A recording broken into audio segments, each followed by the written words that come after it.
We would also like to thank in advance all the speakers, Eduardo Guimarães, Vernon, Jussara Cornwall, and Adriano Barro, who have so kindly agreed to participate in this event. The 4th Spiritist Forum of New York, with the objective to foster a greater value in the family, officially marks the beginning of the year dedicated to the family here at Mount Vernon Spiritist Center. Question 775 from the Spirit's book asks, which would be the result of the weakening of the family ties to society? To which the answer is a strengthened selfishness. Throughout this year dedicated to the family, it is our objective to help families create a stronger bond between their members, and in doing so, improve society and create a more loving and just world for all of us. Our first speaker is Eduardo Guimarães, founder and coordinator of the Inner Enlightenment Spiritist Center located in Manhattan, New York. Eduardo will talk to us about the Spiritist Center promoting a healthy family. We are pleased to welcome our friend, Eduardo Guimarães.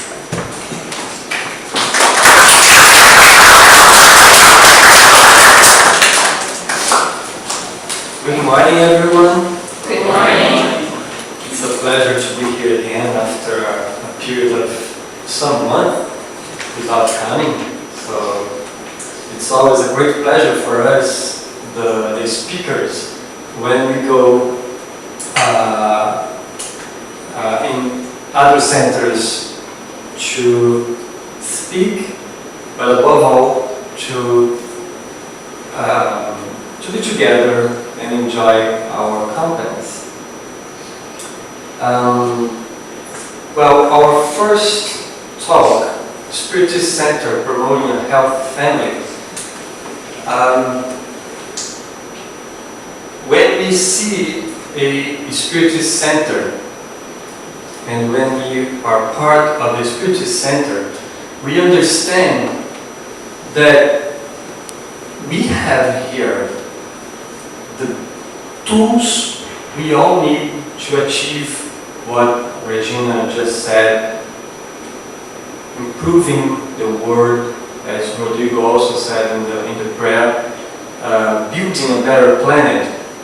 And Spiritism brings to us these wonderful tools that allow us to overcome the barriers that we carry inside that prevent us from having this healthy family and by consequence not having a best planet as we all wish to have.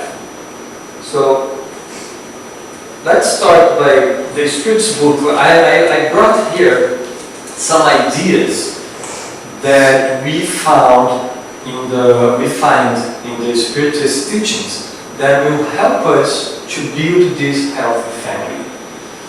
So, first of all, the Spiritism brings to us a new and broader concept of family.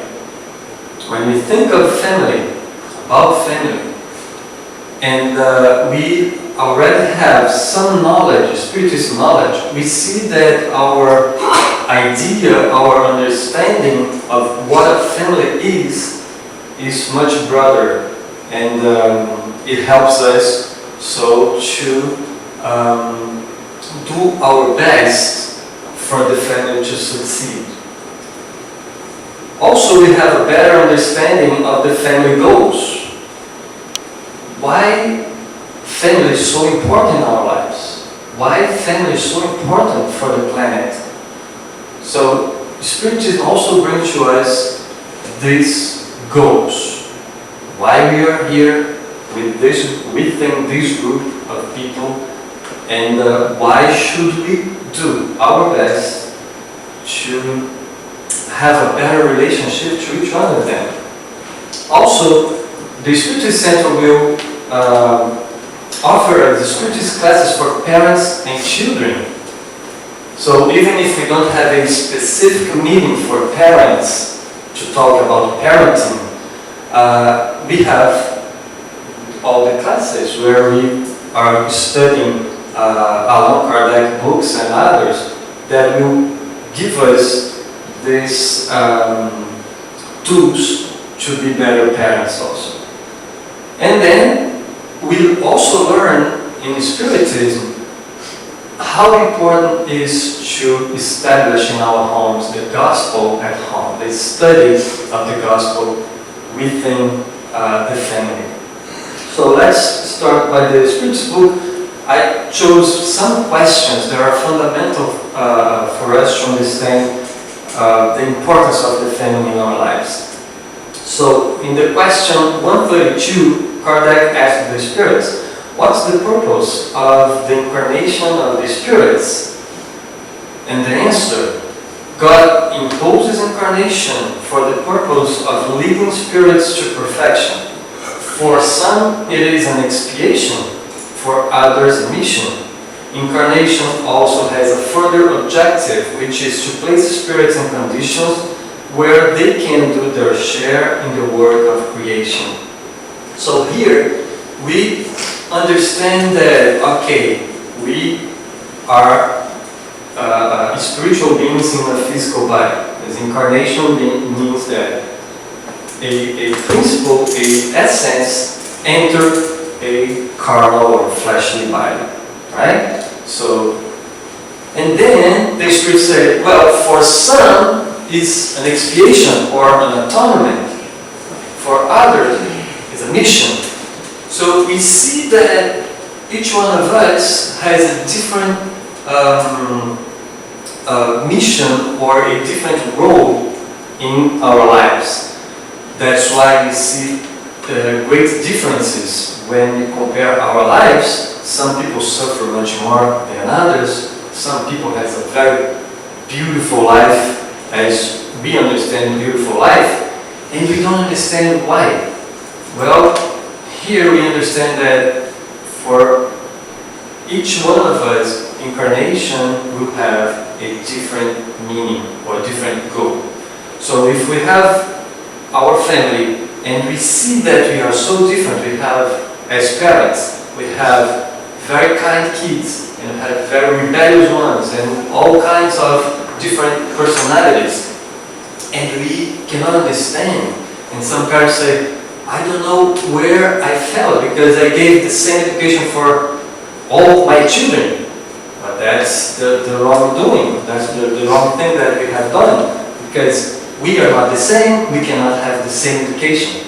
We need different education, we need different input according to our needs. So it helps us to understand better our family. Okay, so I have a very difficult child that needs me more than the other ones, etc. So we start being more comfortable with our family, the family that God gave us. In the question 166, Kardec asks, how can the soul that has not reached perfection during its corporeal life complete the work of its purification? By submitting to the trial of a new existence. And the next, what's the purpose of reincarnation? What's different? The first one was more general, incarnation. Now the reincarnation, expiation and humankind's progressive improvement. Without reincarnation, where would justice be? So here we have a little bit more to understand our family and to accept whatever family we have as the best group to be at that moment. And not willing to have this perfect and beautiful family that of course we are looking for, but understanding that this beautiful, harmonical family should be built. It's not something that comes by grace. We have to build that. If we already have this kind of family, it is either because we have built that or because we are not strong enough to face a more difficult one that will come later. Right? Question 203. Do parents transmit a portion of their soul to their children, or do they only give them animal life, to which a new soul afterwards adds the more life? Only animal life, the answer.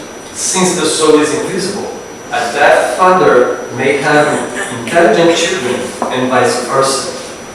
A very moral father or mother can have a very disturbed child, and etc. It means that we don't inherit moral traits. We inherit physical traits. Moral is personal.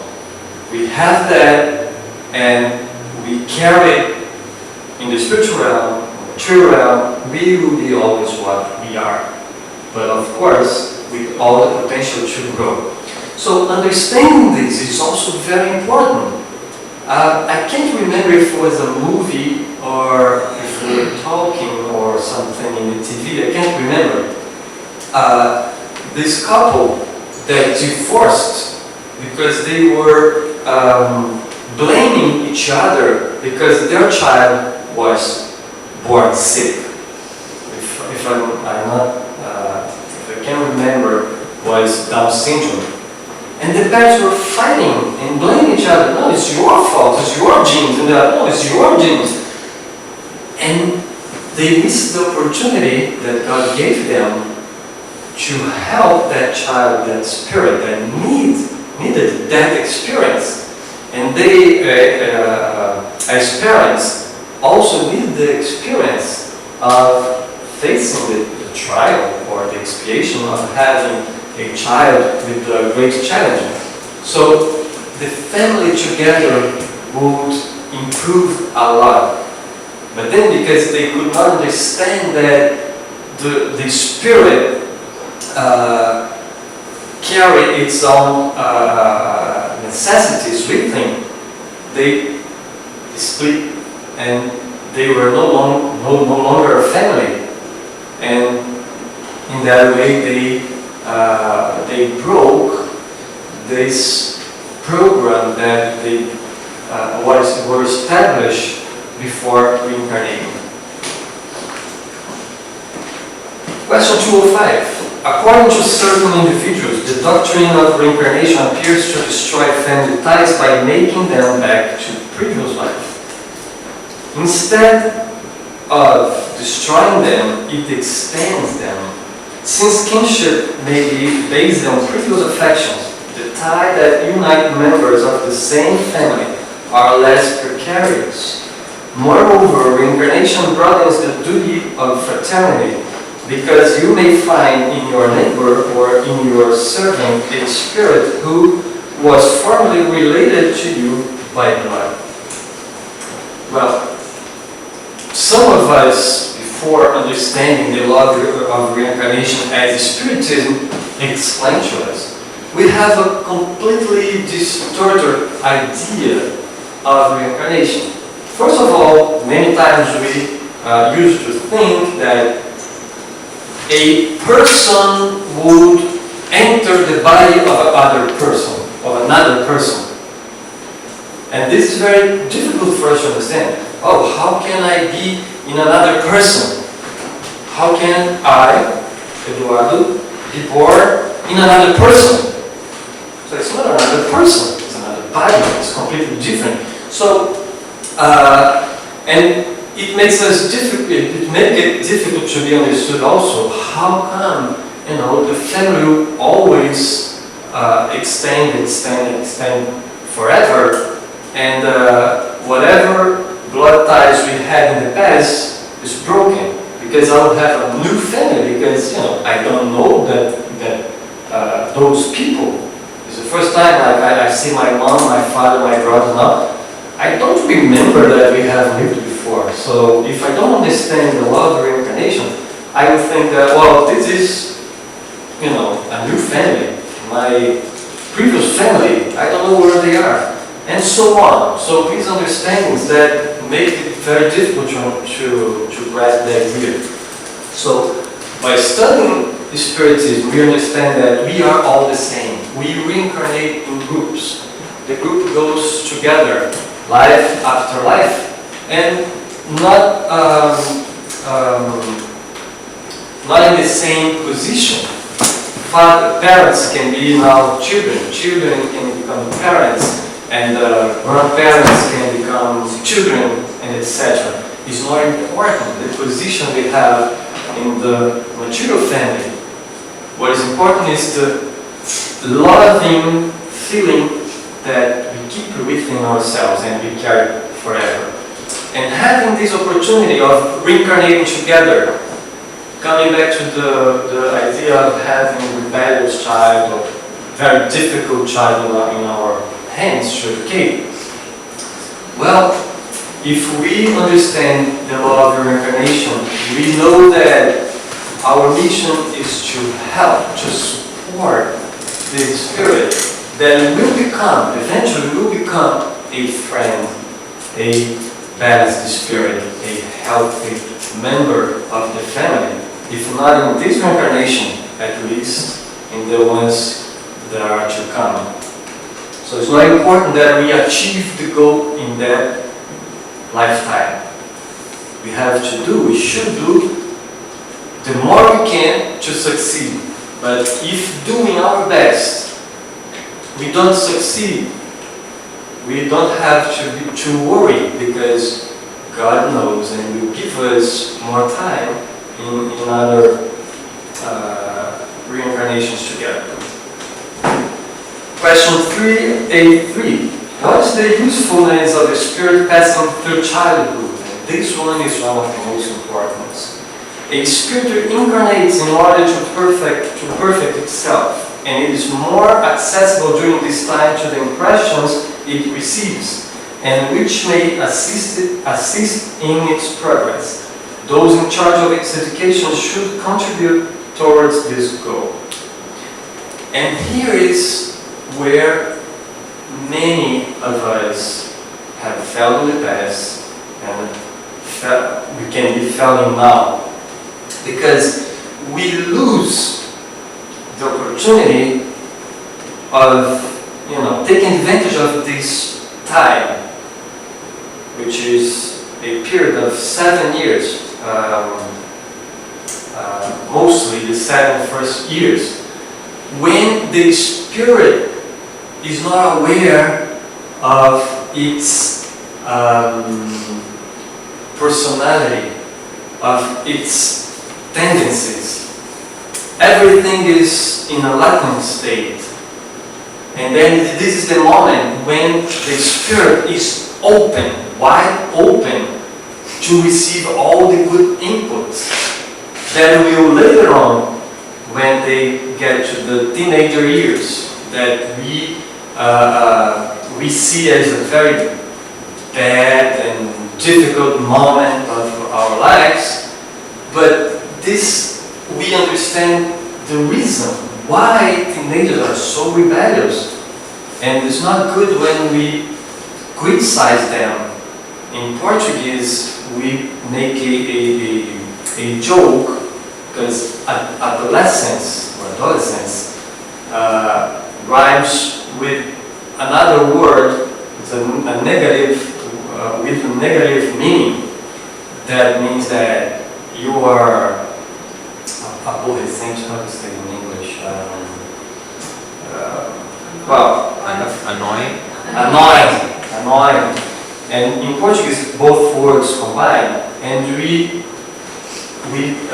when we refer to teenagers, many people use these words. Not good at all. First of all, because we all went through this. And secondly, because it's a very important moment of their lives, and they are adapting to a new body, to a new concept of world. Everything is very difficult to them. So we should, show more respect for that phase they are living. And so, if we take advantage of this moment here, when they get to the adolescence, they will have their tendencies coming back, because now the body is fully formed. So everything starts awakening on them. All the tendencies they had before. The true self are coming back. And then, now they have the new inputs that they didn't have before. So what they were before, now they can compare to what they received from parents and from school and everybody that is involved in their education, but especially parents. So they will have these tools to overcome whatever tendency they have that is not good. But if we lack, if we miss this opportunity and we don't pay attention, we don't use this time to really give them good inputs, they will become very, very rebellious if the spirit is rebellious. And what happens is that not many families have the habit of talking, having dialogues with the kids from the earlier ages. And then we just don't talk to them. You do this, you don't do this, you don't do that, etc., etc. We only give orders to them. And then when they become teenagers, we want to talk. Tell me what's going on with you. Why you are like this or behave like this? What's the matter in the school? Why are you not doing well, etc. Well, we never talk to them. They won't talk to us.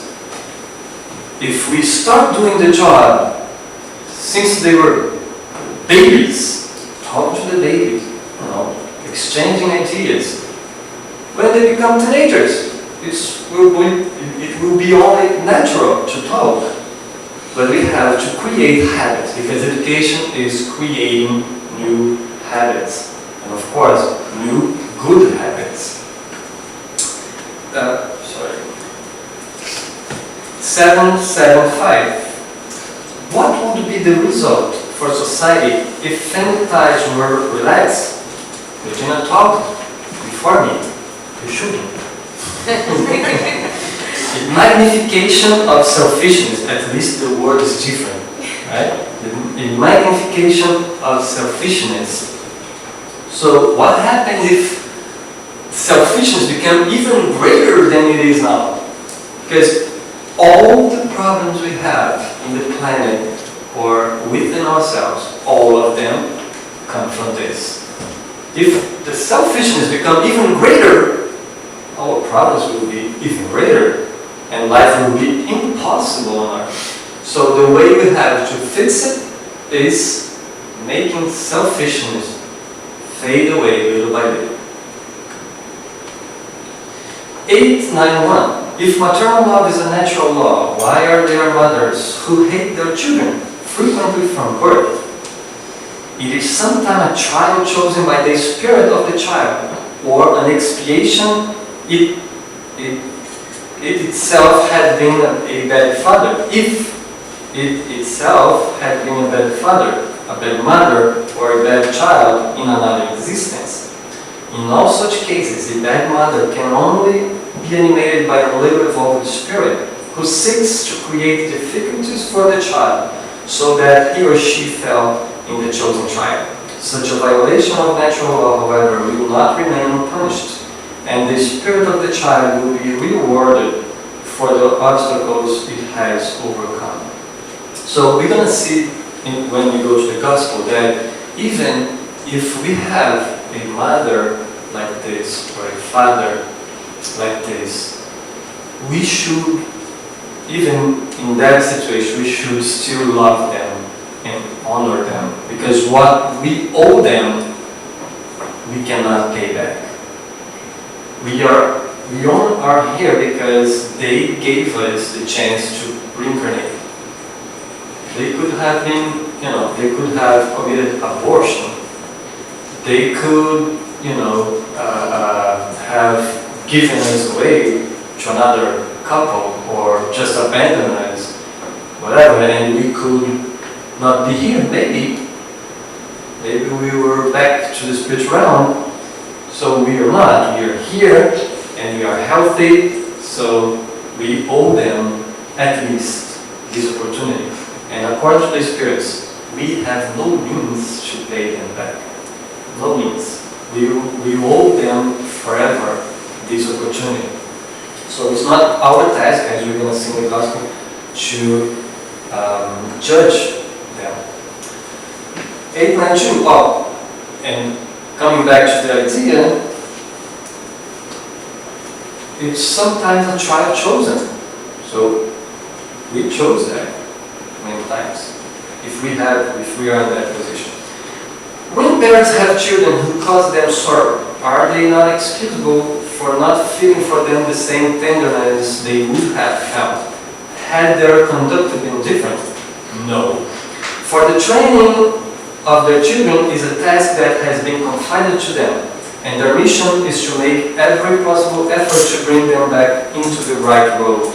Besides, the sorrows of parents are often the consequence of bad habits they have allowed their children to contract from the cradle, a reaping of the evil harvest of which they themselves have sown the seeds. Again, if we don't take advantage of these first years in childhood, we can have these sorrows later on.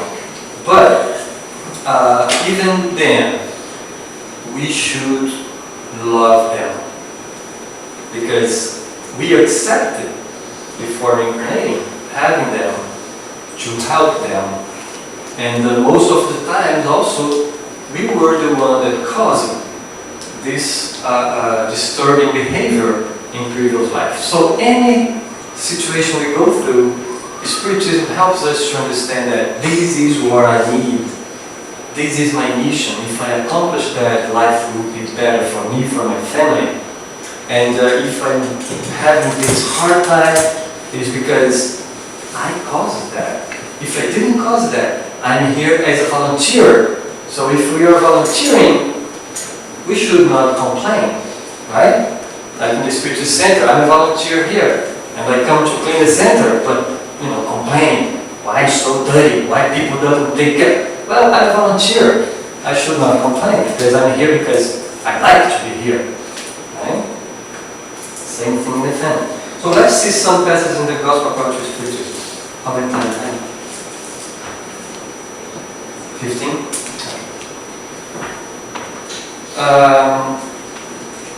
So in the chapter 4, items 18 to 23, we have these two messages. Reincarnation strengthens family ties, whereas a single life would destroy them. Sorry, one topic. And then we can read that family ties are not destroyed through reincarnation, as some would believe. On the contrary, they become stronger and closer. The opposite principle would, on the other hand, certainly destroy them. So, as we talked before in the Spiritist book, the idea of reincarnation destroying the family ties is just a misunderstanding of the law of reincarnation. Because it's just the opposite, as Kardec will show us here. If reincarnation is not a reality, if it doesn't exist, we just have one lifetime, then we have three cases. One, if we believe that after life there is nothing.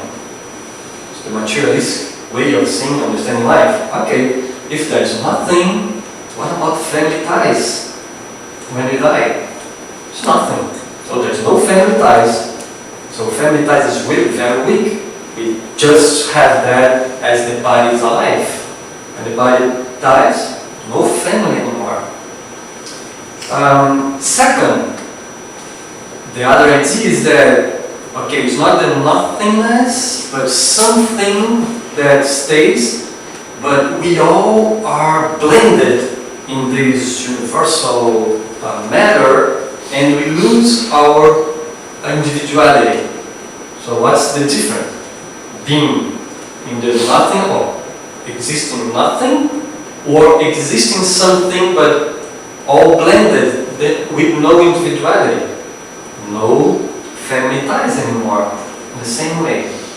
And the third one is believing in the traditional theology that we go either after one lifetime to hell or to heaven. Then, okay, if we are all good people, we go to heaven. If we are all bad people, we go to hell. We're going to be together. But what about if my mom is good and bad? We are separated forever. If my daddy is bad, I'm good. We are separated forever because nobody goes, from hell to heaven, from heaven to hell. That's it. So no family ties neither.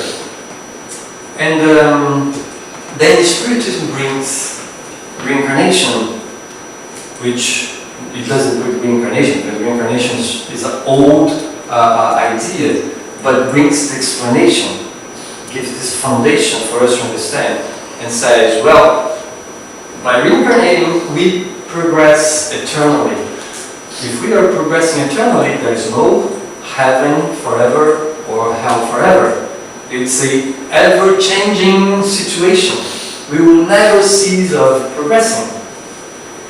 And then, nobody goes to hell, nobody goes to heaven, and we are always moving together, forever, in an always better situation, even more loving way, always.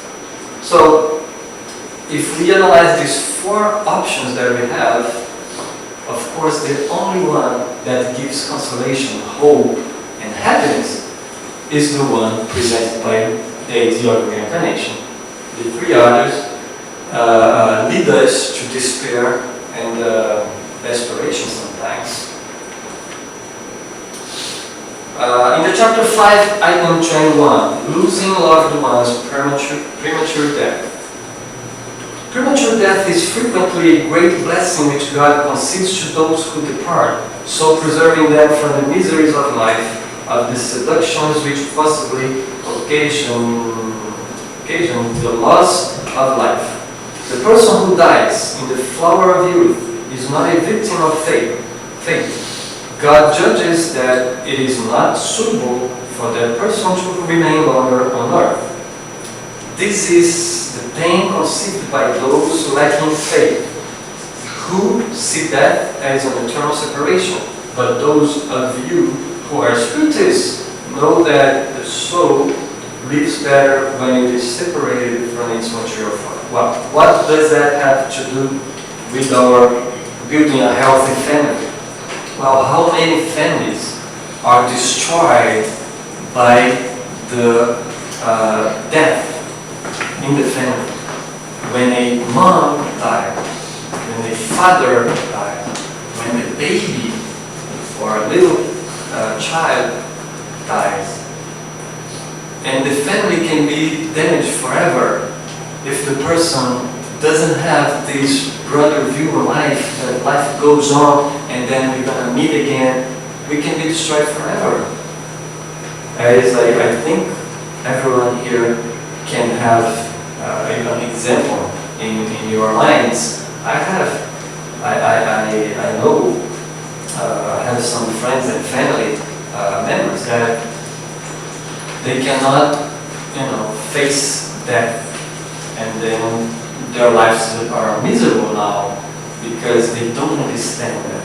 So Spiritism brings us also this understanding that, okay, this life here is temporary. This is not the real life. And of course, this will give us consolation and strength to face the pain. The pain will be there, of course. If someone that we love a lot dies, we're going to feel it. We are not a rock. We're going to feel it. But we will never be desperate. We will never blame God, because we have the certainty that we can still talk to each other by means of thought, and then the certainty that we will meet later on. Chapter 14, number 3 and 4, filial devotion, children's ingratitude, and family ties. Item 9. So let's see here. If the law of charity demands that evil be paid with goodness, that we be indulgent with the imperfection of others, that we should not speak against our neighbor, that we forget and forgive all grievance, that we love even our enemies, how much greater must be our obligations when related to our parents. So this chapter, 14, in the Gospel according to Spiritism, talks about honoring our parents. How important is that? If we don't love and honor our parents, it will be very difficult to love people that are not related to us. If we don't love the ones that we know a lot, we don't have this gratitude, it will be very difficult to really love others. We can even have the illusion that we love, but it is an illusion, because if we were really related, that person that I think I love, we would have the hard time together, and I would see that my love is not really love.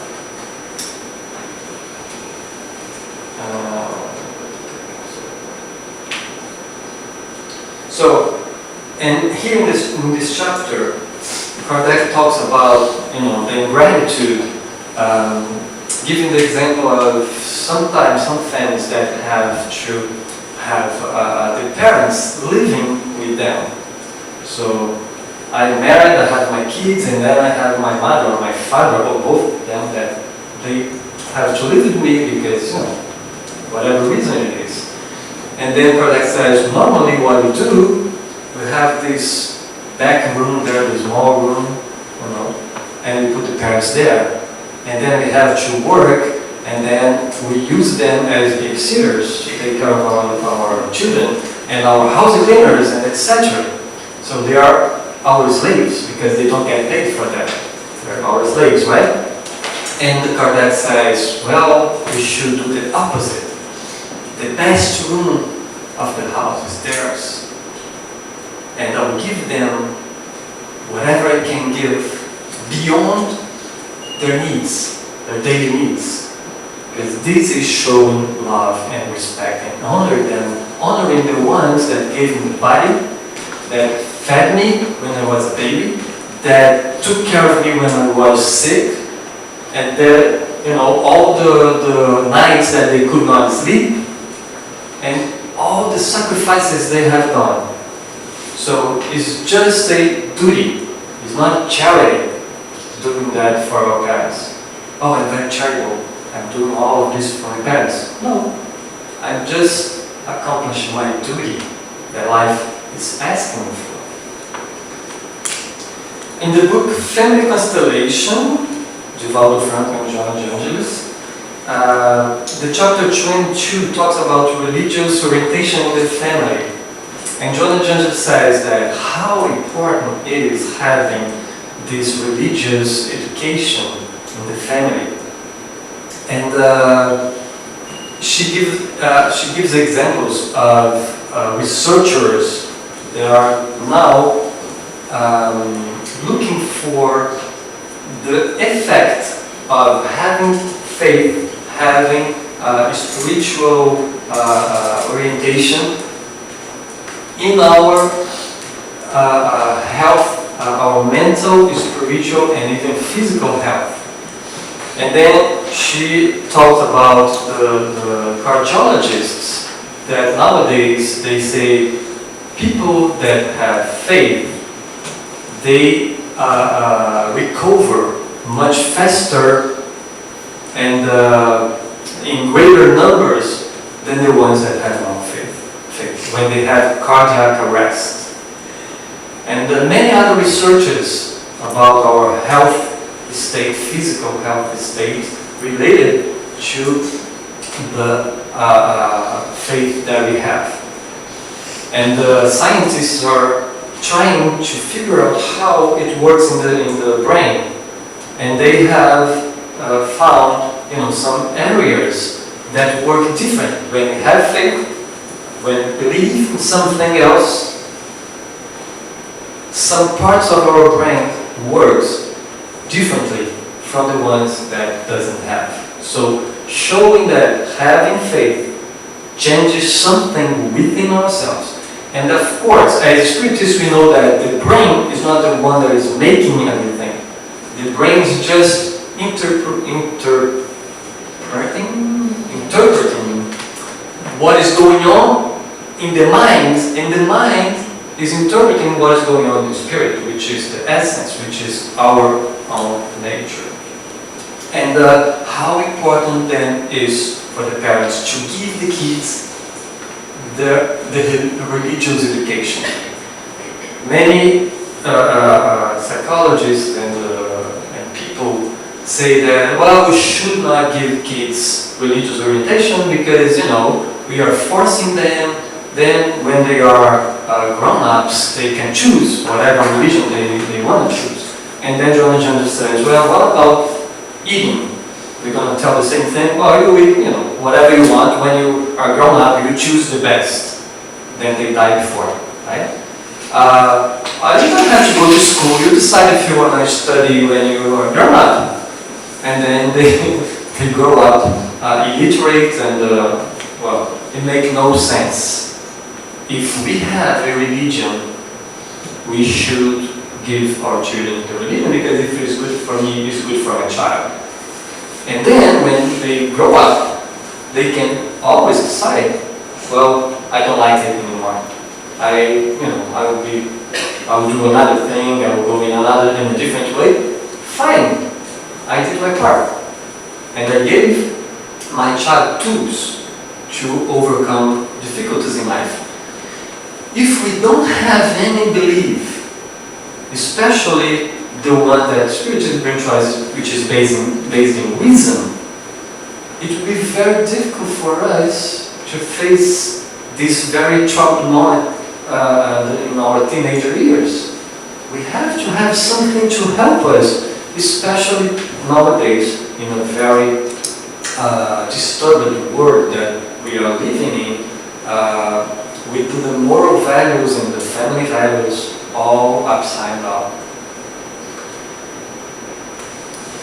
So God's presence in the minds and hearts of the children, youngsters, adults, and elderly is always a compass showing the port of security and peace that eventually will be reached. So the Spiritist Center will provide us the tools, this better understanding of life that we will give to our children. And she says here in the book also that we should avoid giving them informations or teachings devoid of reason and ideas of punishment, divine punishment, but giving them what is good, the consolation, the hope, and things that will make them balanced, healthy, and joyful spirits. In the book, The Messengers, Eduardo Guimarães' books, psychographic by Chico Xavier, there is a very beautiful chapter talking about the gospel at home, in chapter 35. So this is a Spiritist family.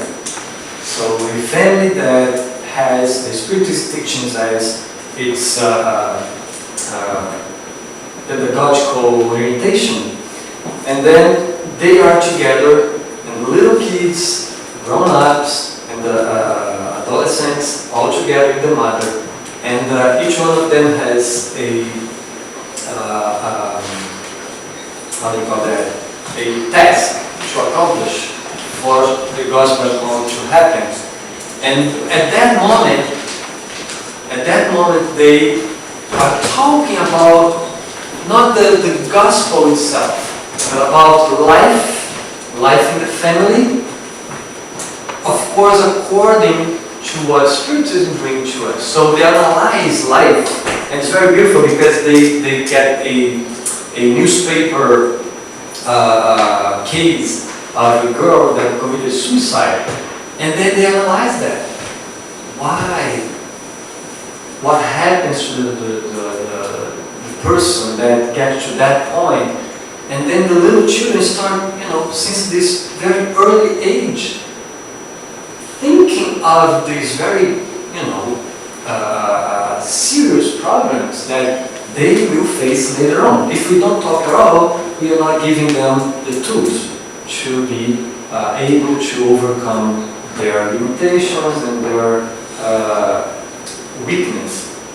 So all these tools that Spiritism brings to us, that we learn in the Spiritist Center, will help us to build this healthy family if we apply to our lives. And Jonah Johnson says, by the end of the chapter, that the religious teachings in the family is not only the gospel at home, it's whenever the situation is there, the opportunity is there. So when the kid comes from school with a bullying case or a disturbing situation that happened in the school, then they're gonna talk. And they're gonna talk about religion without talking about God, Jesus itself, and themselves. But we're gonna bring the concepts that Spiritism brought to us. And so how are we gonna deal with that problem? So every single dialogue, every single opportunity to talk in the family, if we have these tools that Spiritism brought to us, we will be teaching them religion, in the sense that we will give them the tools for them to understand what material life is about and the relationship with our Creator that will never abandon us. And of course, the daily prayer, not only in the days of the Gospel at home, but showing the kids how important the prayer